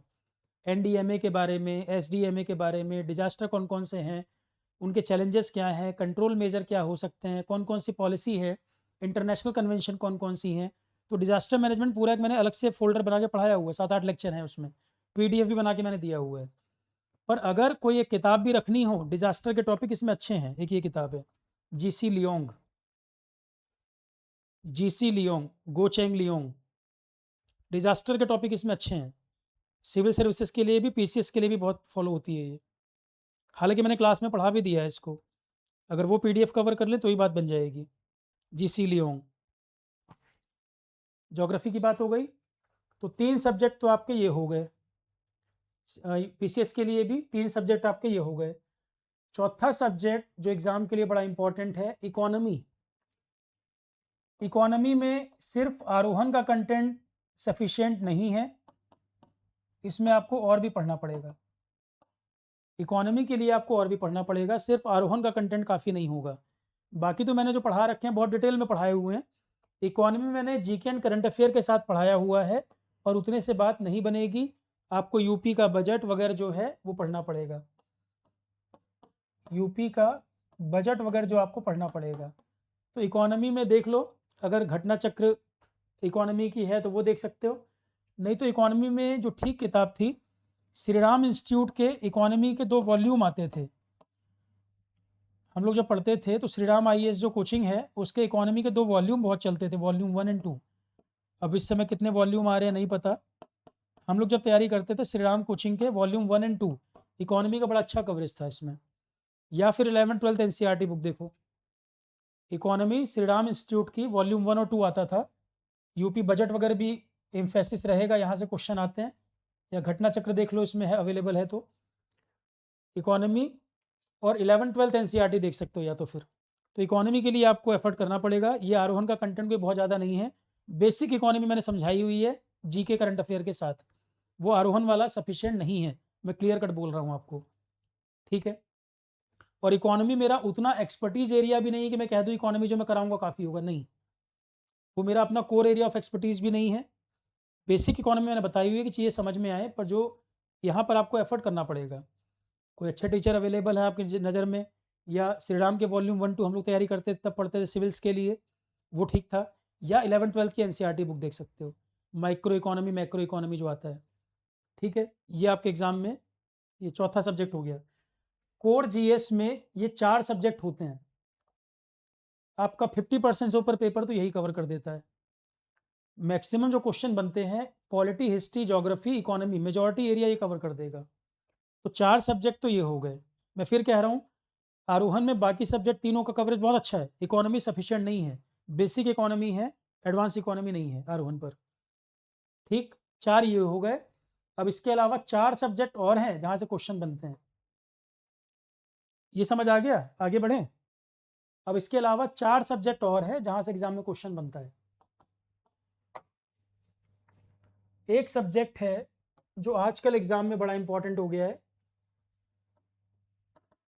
Ecology and environment. Civil services के लिए भी, सिविल सर्विसेज के लिए भी और पीसीएस में भी इसका वेटेज बढ़ रहा है और बढ़ता ही जाएगा आने वाले ईयर्स में, और बढ़ता ही जाएगा। ये बहुत कोर एरिया है, ग्रीन हाइड्रोजन के बारे में, फ्यूल सेल के बारे में, रिन्यूएबल एनर्जी के बारे में, global warming, green house gas, ozone depletion, national international convention, agreement, ये सारी चीज़ें काम आएंगी।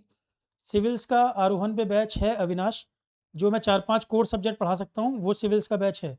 सीएससी के नाम से चेक करोगे, आरोहण पे मिल जाएगा। तो ecology and environment, ecology and environment आरोहण पे जो कवरेज है, हालांकि मैंने पढ़ाया तो मुझे अपने आप से नहीं कहना चाहिए, पर वो वन ऑफ द बेस्ट है। ऑफलाइन भी मैं जिस इंस्टीट्यूट के लिए पढ़ाता था सिविल सर्विसेज में, इन्वायरमेंट का कवरेज मैंने उससे भी ज़्यादा यहाँ कराया हुआ है। 49 के अराउंड लेक्चर्स हैं, पर वो 49 लेक्चर्स बहुत वास्ट एरिया कवर करते हैं, ठीक है भाई। ऑफलाइन भी जो मैं पढ़ाता था जिस इंस्टीट्यूट में, उससे भी ज़्यादा कवरेज यहाँ दिया हुआ है। और ये सब्जेक्ट तो यूट्यूब चैनल पे प्लेलिस्ट डालोगे इन्वायरमेंट, वहाँ भी मिल जाएगा, ये मैंने यूट्यूब पे भी डाला हुआ है। इकोलॉजी इन्वायरमेंट का कवरेज आरोहण का वन ऑफ द बेस्ट, चाहे आपको सिविल सर्विसेज देना हो, चाहे आपको इंजीनियरिंग सर्विसेज देना हो, चाहे पीसीएस देना हो, कहीं का भी इन्वायरमेंट आरोहण से बेटर कवरेज आपको कहीं नहीं मिलेगा। Last year civil services paper tough आया, इन्वायरमेंट के क्वेश्चन आप उठा के देखोगे आरोहण से मैच कर जाएंगे, सीधे सीधे क्वेश्चन आपको यहाँ से दिख जाएंगे, क्योंकि हमने प्रॉपर टाइम देकर, जितना इसकी नीड थी, और बहुत साल से ये सब्जेक्ट मैं पढ़ाता रहा हूँ, मेरा अपना कोर एरिया रहा है, तो मुझे मालूम है क्या इसमें बनता है क्वेश्चन। और बहुत डिस्क्रिप्टिव तरीके से, कंप्रहेंसिव तरीके से पढ़ाया है, चाहे प्री में आ जाए चाहे मेंस में आ जाए, बिल्कुल निश्चिंत होकर आप इस सब्जेक्ट को कवर कर सकते हो। पूरा आरोहण पे नोट्स भी हैं, क्वेश्चंस भी कराए हैं मैंने, यूपीएससी के क्वेश्चंस भी कराए हैं, और लेक्चर भी सारे कवर हैं। किसी ने अगर ये पढ़ रखा होगा तो और बेटर बता पाएगा कि सब कुछ कवर है। नाइट्रोजन साइकिल, कार्बन साइकिल, कई बार लोग इस पे ध्यान नहीं देते, वो सब भी पढ़ाया हुआ है। और बहुत सारे टॉपिक इसके ज्योग्राफी में भी हेल्प कर देते हैं। ज्योग्राफी एनवायरनमेंट में कुछ-कुछ टॉपिक ओवरलैप करते हैं, वो आपको वहाँ भी हेल्प करता है। जैसे ईआईए का टॉपिक है, एनवायरनमेंट में कई लोग नहीं कराते, यहाँ पे कवर है। तो मैंने इसमें कोशिश ये की थी कि मैक्सिमम टॉपिक कवर हो जाएँ, जितनी वैरायटी क्वेश्चन बनते हैं। तो इकोलॉजी एनवायरनमेंट आरोहण पे वन ऑफ द बेस्ट। अब सबसे बेटर तो मुझे नहीं पता कि पूरे इंडिया में कितने लोग करा रहे हैं, पर जहाँ तक मेरी समझ है, बहुत बहुत अच्छा कवरेज इसका हुआ है, क्योंकि टीचर को खुद को संतुष्टि मिल जाए जब कि जितना वो चाहता तो करा पाया। इसी बेसिस पे मैं ये बात कह रहा हूँ कि इसका कवरेज बहुत अच्छा है। टाइम भी प्रॉपर में दे पाया, क्वेश्चंस भी कराए, नोट्स भी ऐड कर दिए थे, लेक्चर भी पूरे कराए। इस वजह से मैं कह सकता हूँ कवरेज बहुत अच्छा है इसका। और 2-4 लेक्चर देखते ही वो आपको समझ भी आ जाएगा। अब आप कहेंगे सर एनवायरनमेंट तो आपने 2023 के लास्ट में कराया था, तो जो इसमें अपडेशन का पार्ट है वो आप देखोगे कोर्स में सबसे ऊपर अपडेशन की पीडीएफ डाल दी है। और करंट अफेयर जो मैं कराता हूँ उसमें भी अपडेट करते जाते हैं। करंट अफेयर भी तो एग्जाम के लिए पढ़ना ही पढ़ना है, तो करंट अफेयर में इसका अपडेशन करा देता हूँ मैं। तो इकोलॉजी एनवायरनमेंट जितना कंसेप्ट है वो तो बदलेगा नहीं, जैसे पॉलिटी हिस्ट्री में कंसेप्ट तो बदलेगा नहीं। जो अपडेशन का पार्ट है, कोई नया नेशनल पार्क आ गया, मुश्किल से 10 लाइनें अपडेट होंगी, 15 लाइनें अपडेट होंगी, तो एक मैंने अपडेशन की पीडीएफ ऊपर अपलोड कर दी है कोर्स में। अपडेशन वाली एक पीडीएफ मैंने वो अपडेट कर दिया है। और करंट अफेयर जो कराते हैं उसमें भी अपडेशन सारा कवर हो जाता है, गैप कहीं नहीं रहेगा। मैं साथ साथ खुद ही बता रहा हूँ आपको। जो भी जैसे नया biosphere reserve, cold desert UNESCO list में आ गया, मैप प्रोग्राम में करंट अफेयर में पढ़ाया हुआ है। इन्वायरमेंट की पीडीएफ में भी अपडेट कर दिया है। ठीक है, पढ़ते समय आप खुद भी चाहो तो गूगल से चेक करके वहीं नोट कर सकते हो। फैक्चुअल डाटा तो चेक करके नोट कर सकते हो। करंट अफेयर में भी कराया, इन्वायरमेंट पीडीएफ भी दे दी, और पढ़ते समय चाहो तो नेट से एक बार उसको अपडेट भी कर सकते हो। हर तरह से मौजूद है चीज़ें। इकोलॉजी एनवायरनमेंट आरोहण पे जो कराया है बहुत है कवरेज इसका। कोई कहे कि सर कोई मेंस का पेपर है या आप कहीं पे पॉल्यूशन कंट्रोल बोर्ड की भर्ती है, उसके लिए मैं क्या करूं? तो ये किताब मुझे पर्सनली एनवायरनमेंट का देखो 2-3 अच्छे मटेरियल अवेलेबल हैं। एक इग्नू का मटेरियल है, इग्नू का मटेरियल है NIOS का, 11th या 12th क्लास का मटेरियल है एनवायरनमेंट का, अच्छा है वो। 11th या 12th का मटेरियल है एनवायरनमेंट का, अच्छा कवरेज है उसका। वो नहीं करना तो फिर उसके बाद एक ये अच्छी बुक है। हालांकि जब लेक्चर देखोगे तो आप ये पाओगे कि सर ने इतना पढ़ाया है कि जो एक किताब में कवर नहीं है, अलग अलग किताब से। टीरी की एक बुक आती है, टीरी है अहलूवालिया की बुक, एक आपका NIOS का मटेरियल है, एक ये किताब है, 3-4 सोर्स एनवायरनमेंट के। तो जो मैंने पढ़ाया हुआ है उसमें अलग अलग टॉपिक लगभग किताबों के अवेलेबल हैं। एक जगह सारा नहीं मिल पाएगा, पर कोई एक किताब जो मुझे बहुत ज़्यादा पसंद रही हो पढ़ने के लिए, वो ये किताब अच्छी थी। अब शायद इसका पब्लिशर बदल गया है, ऑथर ये है, environmental studies from crisis to cure, author है R Rajagopalan. Environmental studies from crisis to cure, author है आर राजगोपालन। अब शायद पब्लिशर चेंज हुआ है इसका। ठीक है, ये अच्छी किताब है एनवायरनमेंट की, पढ़ने में आपको मजा आएगा। पर अगर लेक्चर भी देख लोगे, लेक्चर देखने के बाद ही आपको फील होगा कि आपको अलग लेवल पे इसमें नॉलेज है। ठीक है, इसके साथ रखना चाहो किताब तो ये किताब देख सकते हो जो मैंने बताई। चलो ये सारी बातें हो गई, बुक्स हमने आपको रिकमेंड करी थी, 5 सब्जेक्ट हो गए। अब इसके बाद सब्जेक्ट कौन सा आता है? इसके बाद आता है जनरल साइंस, या प्रायोरिटी वाइज मैं बता रहा हूँ, तो छठे नंबर पे आप रखो GK and current affairs. GK and current affairs, इसके भी क्वेश्चन अच्छे खासे बनते हैं। तो नेक्स्ट सब्जेक्ट हो गया जीके एंड करंट अफेयर्स। आरोहण पे मैंने स्टैटिक जीके कराया, बेसिक इकोनॉमी कराया, और करंट अफेयर। करंट अफेयर के पीडीएफ भी खुद ही तैयार करता हूँ मैं, कोई कंटेंट टीम नहीं बनाती, मैं खुद ही बनाता हूँ। तो करंट अफेयर के लिए आपको यहाँ वहाँ भटकना नहीं है, कंटेंट भी मैं बनाता हूँ, लेक्चर भी मैं खुद ही कवर करता हूँ इसमें। करंट अफेयर, अब इस बार का पेपर, अगर इस बार की मैं बात करूँ, 6 दिसंबर का पेपर है। लास्ट का 1 महीने से 1.5 महीना, लास्ट का 1 से 1.5 महीने का नहीं पढ़ना, उसके पहले का डाटा पढ़ना है। मतलब अगर मैं 6 दिसंबर की बात कर रहा हूँ, 6 दिसंबर पेपर है, अगर टाइम पर होता है तो नवंबर आपको नहीं पढ़ना और 6 दिसंबर नहीं पढ़ना, आपको पढ़ना है टिल अक्टूबर। करंट अफेयर का कवरेज करना रहेगा टिल अक्टूबर 2026। जो मेरी रिस्पॉन्सिबिलिटी है, मैं अपने आप टाइम टाइम पे अपडेट कराता रहता हूँ। अक्टूबर 2026, पर अब इसमें दिक्कत क्या आती है, पीछे कहाँ तक जाना है? पीछे कितना करंट अफेयर पढ़ना है। स्कीम वगैरह के क्वेश्चन, रिपोर्ट वगैरह के क्वेश्चन पुराने भी पूछ लेता है। यहाँ पर करंट अफेयर एक दिक्कत क्या करता है, 2 साल का डाटा, 2 साल तक का डाटा, अब उससे पीछे और नहीं जा सकते भाई। आप देखोगे 25 के पेपर में 23 के भी क्वेश्चन आपको दिख जाएंगे, तो 26 के लिए 24 तक का डाटा। और मैंने 24 वाले लेक्चर भी फोल्डर से रिमूव नहीं किए इसी वजह से, क्योंकि पीसीएस में आता है 2 साल का करंट अफेयर यहाँ आता है, पूरा पूरा आरोहण पर फोल्डर बना के मैंने ईयर वाइज दे दिया है, इसके लिए भटकना नहीं है। और अभी जो मैं करंट अफेयर लाइव में करा रहा हूँ, अभी इस समय चल रहा है अप्रैल से लेकर जुलाई तक का अपडेशन, अप्रैल से जुलाई तक का अपडेशन है, उसके 2 पार्ट करा दिए हैं, तीसरा लेक्चर उसका कल है। तो 3 महीने का कवरेज 5-6 लेक्चर में अपडेट हो जाता है। डेली डेली करंट अफेयर में यहाँ वहाँ भटकना नहीं है। सिविल सर्विसेज के लिए न्यूज़पेपर पढ़ना जरूरी होता है, पीसीएस में मेंस के लिए न्यूज़पेपर जरूरी होता है। न्यूज़पेपर द हिंदू या इंडियन एक्सप्रेस में से कोई एक। हिंदू में कवरेज थोड़ा सा डिटेल में रहता है, इंडियन एक्सप्रेस में कवरेज शॉर्ट में मिल जाता है। जैसे मुझे पर्सनली द हिंदू पसंद है, उसमें पूरा डिटेल कवरेज मिलता है, लास्ट पैरा में वो बैकग्राउंड लिखता है जो एग्जाम का क्वेश्चन होता है। तो द हिंदू या इंडियन एक्सप्रेस में से कोई एक। बाकी मैं जो करंट अफेयर बनाकर देता हूँ, तो मैं इस बात का ध्यान रखता हूँ हिंदू एक्सप्रेस जहाँ जो अच्छा कवरेज है वो करंट अफेयर पीडीएफ आपको मिल जाए, क्योंकि मैं जो डाटा तैयार करता हूँ उसमें मिनिस्ट्री का डाटा, साइंस टेक का टॉपिक है तो नासा या इसरो की साइट से, जहाँ डाटा भी प्रॉपर हो, मिस्टेक ना हो। तो गवर्नमेंट साइट, गवर्नमेंट डाटा, जो एजेंसी उस पर काम कर रही है उसका डाटा, या न्यूज़पेपर में भी द हिंदू या इंडियन एक्सप्रेस या पीआईबी, प्रेस इंफॉर्मेशन ब्यूरो, मैं खासकर इन्हीं सोर्स को रेफर करता हूँ कंटेंट तैयार करते समय भी, डाटा में गलती ना जाए। और वो डाटा पीडीएफ वगैरह आपकी फोल्डर में अवेलेबल है। तो जीके एंड करंट अफेयर आरोहण पर अच्छा खासा अवेलेबल है। Static GK, current affair, static GK, current affair, basic economy, ये तीनों अगर मिला दोगे 80+ लेक्चर्स हैं। Current affair, basic GK, economy तीनों मिला के 80 के अराउंड लेक्चर है आरोहण पे। 80 के अराउंड इसलिए हैं क्योंकि करंट अफेयर भी आपका 24 से 26 तक का है, 50% तो करंट अफेयर के लेक्चर है। ठीक है, तो GK and current affair 6 subject हो गए। इसके बाद नेक्स्ट टॉपिक, तो जीके एंड करंट अफेयर आरोहण पे अच्छा खासा कवरेज है, आरोहण पे अच्छा खासा कवरेज है। उसके बाद भी आपको लगे कि कोई एक मैगजीन मुझे लेना है करंट अफेयर के लिए, क्या पता जरूरत पड़ जाए, तो करंट अफेयर के लिए कोई एक एनुअल मैगजीन ले सकते हो, घटना चक्र वगैरह की जो मैगजीन आ जाती है। हालांकि मैंने अपनी तरफ से मैक्सिमम कवरेज किया है, उसके बाद भी किसी को लग रहा है सर मैं तो पहले पढ़ा हुआ हूँ, या मुझे ऑलरेडी आइडिया है चीज़ों का, टाइम है मेरे पास, या मैं 1.5 साल से तैयारी कर रहा हूँ, मैगजीन चाहिए, कोई एक मैगजीन एनुअल ले सकते हो, एक घटना चक्र या कोई। हालांकि जितना मैंने कराया है उतने के बाद ज़रूरत पड़े तब, उतना तो पहले कवर हो जाए। फिर इसके बाद आता है एक सब्जेक्ट आपका जनरल साइंस।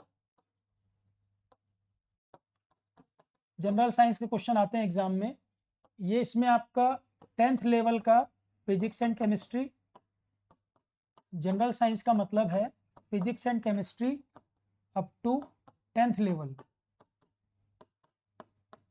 और एक सब्जेक्ट है इसमें लाइफ साइंस, ये दोनों मिलाकर हम बोलते हैं जनरल साइंस। ये जितना आरोहण पे कराया है लाइन टू लाइन उतना मतलब का है, इसमें यहाँ वहाँ भटकना नहीं है, क्योंकि physics and chemistry 10th level का है। तो जो मैंने फिजिक्स एंड केमिस्ट्री के आपको नोट्स भी बनवाए हैं, पढ़ाया भी है, वो 9th और 10th एनसीईआरटी दोनों कवर है उसमें। फिजिक्स एंड केमिस्ट्री जो मैंने पढ़ाया आपको, मैं सोर्स बता रहा हूँ, 9th 10th एनसीईआरटी दोनों मैंने कवर कर रखी है उसके अंदर, नोट्स लेक्चर सब देखोगे सारा कवर है। लाइफ साइंस थोड़ा सा और डिटेल में पढ़ाया है, क्योंकि इसके क्वेश्चन ज़्यादा बनते हैं, इनमें से ज़्यादा क्वेश्चन लाइफ साइंस के आते हैं, थोड़ा सा और डिटेल में है लाइफ साइंस। पर जितना आरोहण पे कराया है ये दोनों सब्जेक्ट काफ़ी है, वो हर सब्जेक्ट में आपको भागना नहीं है यहाँ वहाँ, इन दोनों में अच्छा खासा कवरेज है आरोहण के ऊपर। जनरल साइंस आप देखोगे प्रॉपर कवरेज है, जितने लेक्चर जरूरत है उतने लेक्चर हैं, नोट्स भी प्रॉपर बने हुए हैं। इसके बाद फिर एक सब्जेक्ट आपका बचता है ICT, ICT plus computer fundamental, ICT plus computer fundamental, छोटा सब्जेक्ट है ये छोटा सब्जेक्ट है। इसमें आपका आर्टिफिशियल इंटेलिजेंस के बारे में, जो साइंस एंड टेक, और इसी के साथ एक हमने पढ़ाया है science and tech, science and technology के भी 7-8 लेक्चर आपको अलग से दिखेंगे आरोहण पे। साइंस एंड टेक्नोलॉजी के 7-8 लेक्चर अलग से, उनके पीडीएफ मैंने बना के डाले हुए हैं, पढ़ाया भी है, वीडियो भी हैं।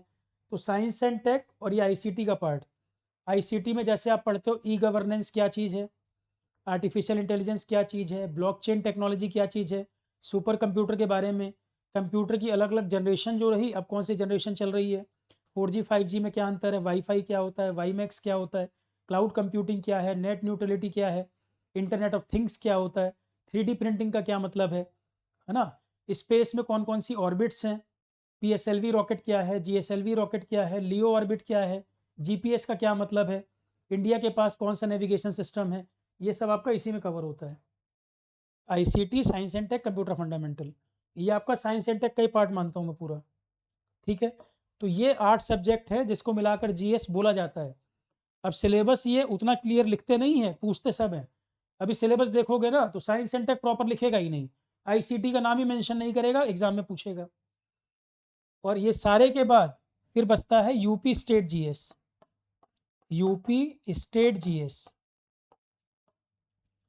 यूपी और बिहार दो ऐसे स्टेट हैं जहां पीसीएस में स्टेट लोकल बहुत ज़्यादा नहीं आता।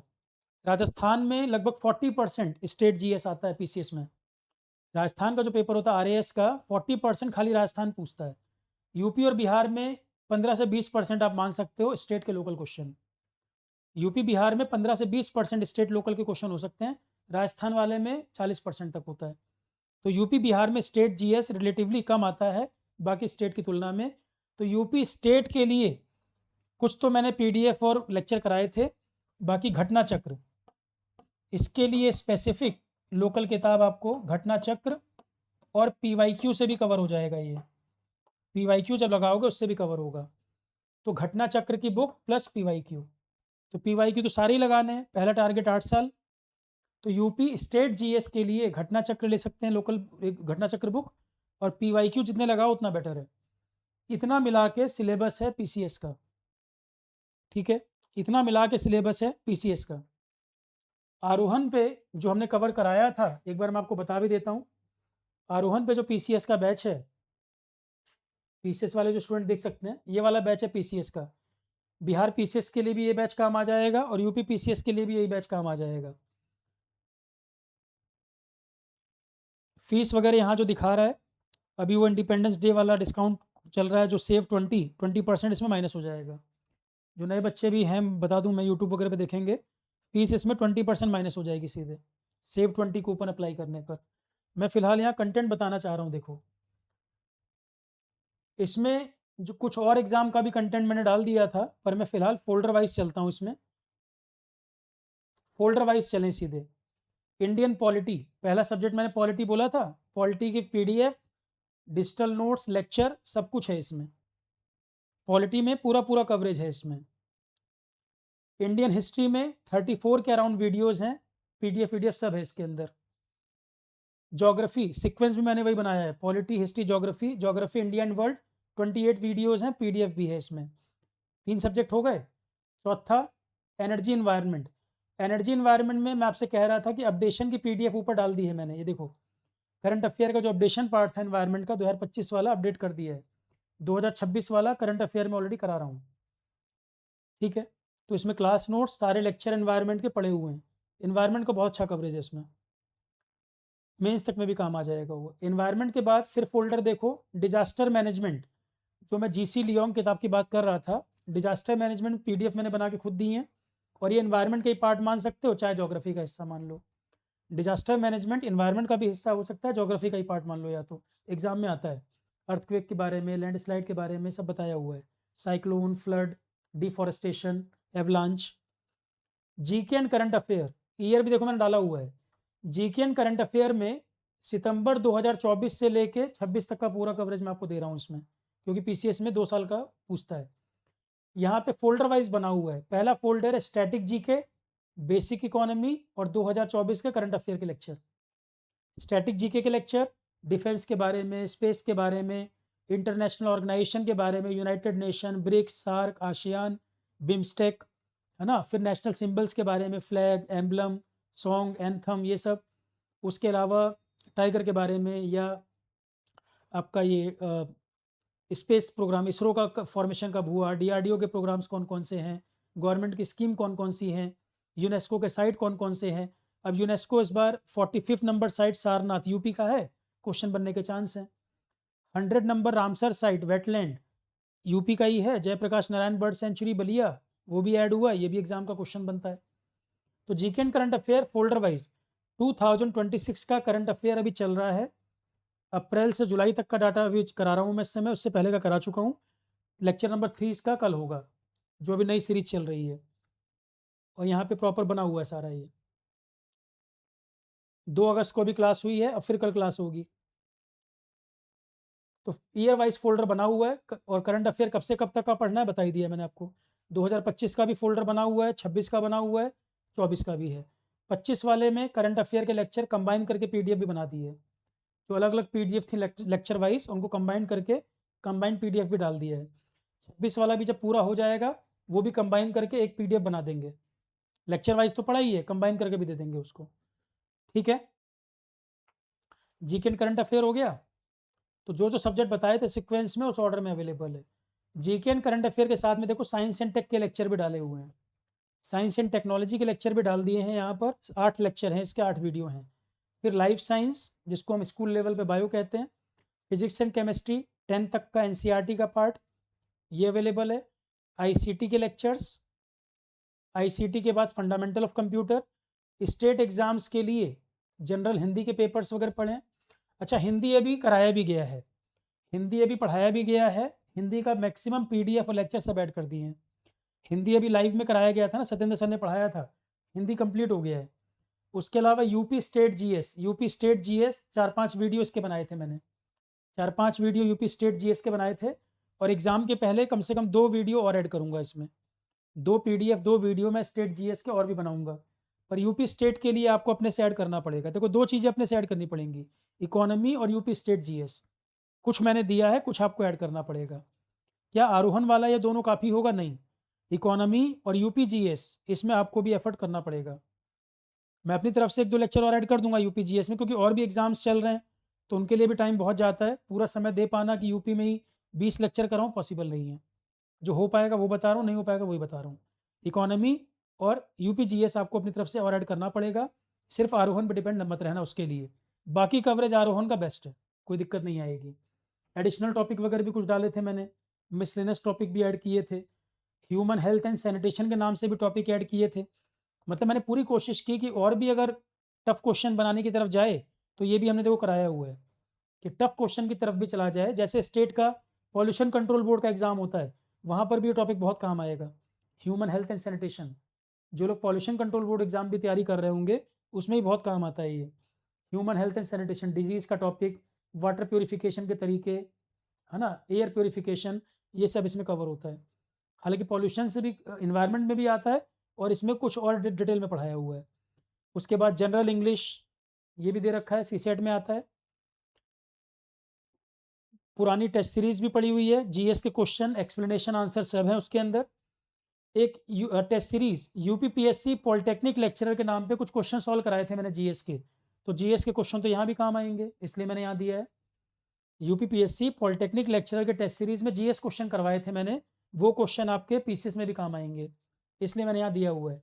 जीएस प्रैक्टिस क्वेश्चन देखो यहाँ पे भी कराए हैं ऊपर, 7 वीडियो यहाँ पढ़े हैं, 5 यहाँ पढ़े हैं।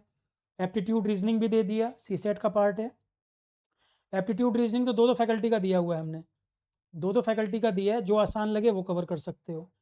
यूपीपीएससी आरओ का एग्जाम हुआ था, उसकी आंसर की भी डाल दी है, पेपर डाला हुआ है उसका। वीडियो डिस्कशन कराया था मैंने आरओ पेपर का, क्योंकि पीसीएस में क्वेश्चन बन सकते हैं, कॉमन हो सकता है। ठीक है, बीपीएससी का पेपर भी मैंने डाल दिया था इसमें क्वेश्चन प्रैक्टिस के लिए। गवर्नमेंट स्कीम्स की पीडीएफ पड़ी है, करंट इकोनॉमी की पीडीएफ पड़ी है, आर्ट एंड कल्चर की भी एक पीडीएफ पड़ी हुई है। तो जितना मैक्सिमम हो सकता था आरोहण के एंड से कवरेज दिया गया है। और क्वेश्चन प्रैक्टिस भी काफ़ी सारे हैं, नीचे तक जाओगे बहुत सारे क्वेश्चन प्रैक्टिस मैंने दिए हुए कराए हुए हैं इसके अंदर। पीसीएस के प्रीवियस ईयर पेपर भी दे रखे हैं, यूपी बिहार दोनों के। जीएस क्वेश्चन प्रैक्टिस 33 वीडियो मैंने कराए हुए हैं, जीएस के क्वेश्चन प्रैक्टिस। तो बहुत सारे क्वेश्चन, अलग अलग एग्जाम के बहुत सारे क्वेश्चन दिए हुए हैं। अच्छा, एक लास्ट में पीडीएफ पड़ी है कोऑपरेटिव की, कोऑपरेटिव की एक पीडीएफ पड़ी है।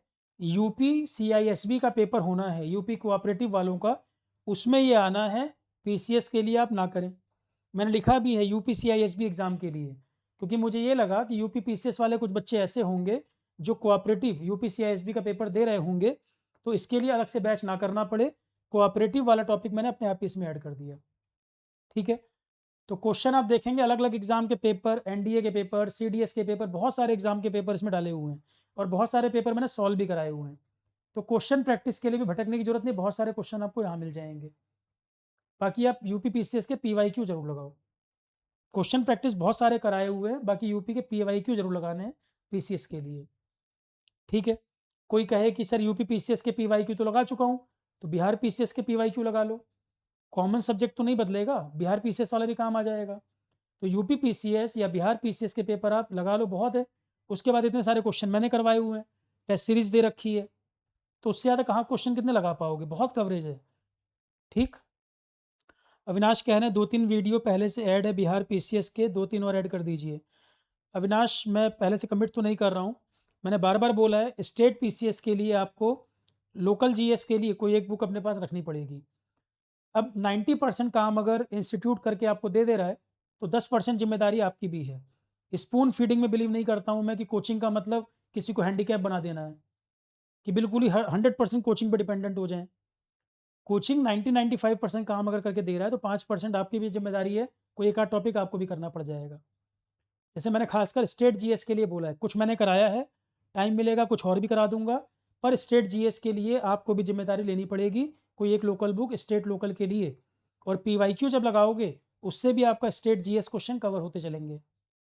ठीक है, बाकी सारे सब्जेक्ट में मेरे पढ़ाए हुए 70-80% क्वेश्चन मिल जाएंगे, स्टेट जीएस में और इकोनॉमी में इसमें आपको प्रयास करना पड़ेगा अपने से भी, सिर्फ आरोहण पे डिपेंड उस इन 2 टॉपिक के लिए मत रहें। तो जो हो पाएगा वो बता रहा हूँ, जो नहीं हो पाएगा वो भी मैं कह रहा हूँ, कुछ कुछ जिम्मेदारी आपको भी लेनी पड़ेगी और पीसीएस के लेवल पर तैयारी कर रहे हो। ठीक है, और किसका क्या क्वेश्चन है वो बताएं। सिविल्स के लिए 5 सब्जेक्ट का कॉम्बो अलग से अवेलेबल है। चेतन कह रहे हैं लाइव क्लास पहली बार ज्वाइन किया, प्लीज़ रिप्लाई। क्या क्वेश्चन है चेतन? अभी पॉलिटी कवर कर रहे हैं, तो पॉलिटी आप कंफर्टेबल हैं?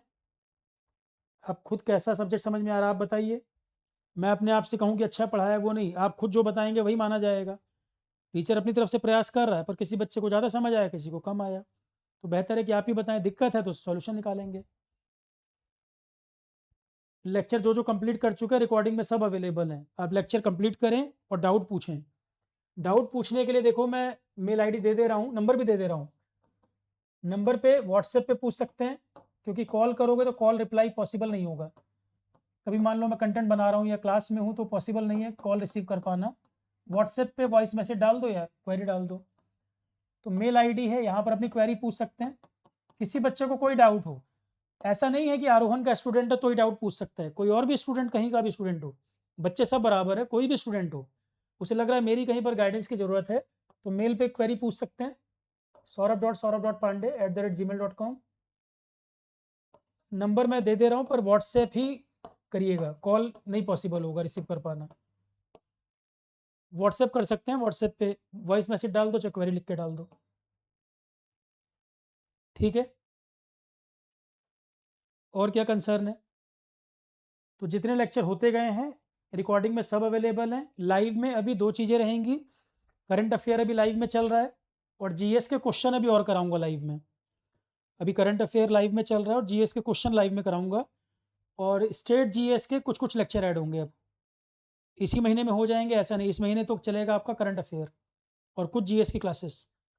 उसके बाद आपके एग्ज़ाम के पहले पहले यूपी स्टेट के 1-2 लेक्चर में और भी ऐड करूँगा, स्टेट जीएस के, टाइम जितना मुझे अलाउ करेगा। तो मैक्सिमम जितना मैं अपने एंड से कर सकता हूँ मैंने आपको बता दिया। ठीक है, बाकी नोटिफिकेशन जो इन्होंने दिया हुआ है उसमें सिलेबस वगैरह आप देखोगे, जो मैंने बताया पूरा डिटेल में बता दिया क्या सिलेबस है। इनके नोटिफिकेशन में प्रॉपर सिलेबस मेंशन रहता नहीं, उतना लिखेंगे पूछेंगे सब। तो इन्वायरमेंट वाइल्ड लाइफ वगैरह जो है वो सब एग्जाम में आता है, साइंस एंड टेक भी पूछेगा, सिलेबस में उतनी क्लैरिटी नहीं रहती। ठीक है चलो क्लास, थैंक यू। कोई और क्वेश्चन किसी का है तो पूछ लीजिए, फिर सेशन को एंड करें। चेतन कह रहे हैं रेगुलरिटी मेंटेन करने में प्रॉब्लम होती है। अगर टारगेट क्लियर है चेतन कि पीसीएस देना है, तो ये तो आप भी जानते हो कि जितनी सीटें हैं उसकी तुलना में कितने लोग फॉर्म भरते हैं। और डेली डेली मोटिवेशन में टाइम वेस्ट वेस्ट मत करो कि कोई आगे चाबी घुमाएगा तब आप चार्ज होगे तब आप पढ़ोगे। आपका टारगेट इतना क्लियर होना चाहिए कि वही आपका सबसे बड़ा मोटिवेशन होना चाहिए। कोई डेली डेली मोटिवेट, ये नया नाटक शुरू हो रखा है, मोटिवेट करो रोज रोज। मोटिवेशन का सिलेबस खत्म हो जा रहा है, बाकी अपना सिलेबस पूरा ही नहीं हो पा रहा। और जो मोटिवेट कर रहा हूँ खुद ही डिप्रेस है। कोई मोटिवेशन नहीं, तुम्हारा टारगेट इतना क्लियर हो कि तुमको क्या करना है। अगर तुम्हें मोटिवेट करने की जरूरत पड़ रही है एग्जाम के लिए तो किसी और के कहने पर तैयारी कर रहे हो क्या? ये तुम्हारी खुद की कॉल नहीं है तुमको क्या करना है। अगर गला दबा के कोई तैयारी करवा रहा है तो मत करो ऐसी तैयारी, कुछ और काम कर लो। और सेल्फ मोटिवेशन, अगर जो तुम्हारा गोल क्लियर है, मुझे लाइफ में कुछ करना है, यही टाइम है, यही एज है कुछ आगे करने की, तो वो सेल्फ मोटिवेशन अपने आप इतना होना चाहिए कि और किसी के मोटिवेशन की नीड नहीं है। आपको आपसे बेहतर कोई नहीं जानता। क्लियर है? और पढ़ने का तरीका, जो भी टॉपिक पढ़ें, पॉलिटी, हिस्ट्री, ज्योग्राफी, जो आप पढ़ रहे हो, मान लो 1.5-2 घंटे की एक सीटिंग में आपने जो पढ़ा, पढ़ने के बाद 10 मिनट सिर्फ आंखें क्लोज करके रिकॉल करने की कोशिश किया करो जो मैंने पढ़ा। ये आपको आंसर राइटिंग में बहुत हेल्प करता है मेंस में। और मैक्सिमम लंबे समय तक मेमोराइज कर पाते हो चीज़ों को। जो पढ़ा 10 मिनट के लिए आंखें बंद कर लो कि आपने 1526 फर्स्ट बैटल ऑफ पानीपत पढ़ ली, बाबर का राइवल पढ़ लिया, उसके नेक्स्ट ईयर बैटल ऑफ खानवा, वो सीक्वेंस की कहानी की तरह दिमाग में बैठ जाती है बात। तो सबसे बेहतर तरीका है जो एक सीटिंग में पढ़ा 10 मिनट आंखें बंद करके सिर्फ विजुलाइज करने की कोशिश करें। मैक्सिमम टाइम तक वो याद रहता है। क्योंकि जीएस में लोग कहते हैं सर याद नहीं रह पाता, भूल जाता है।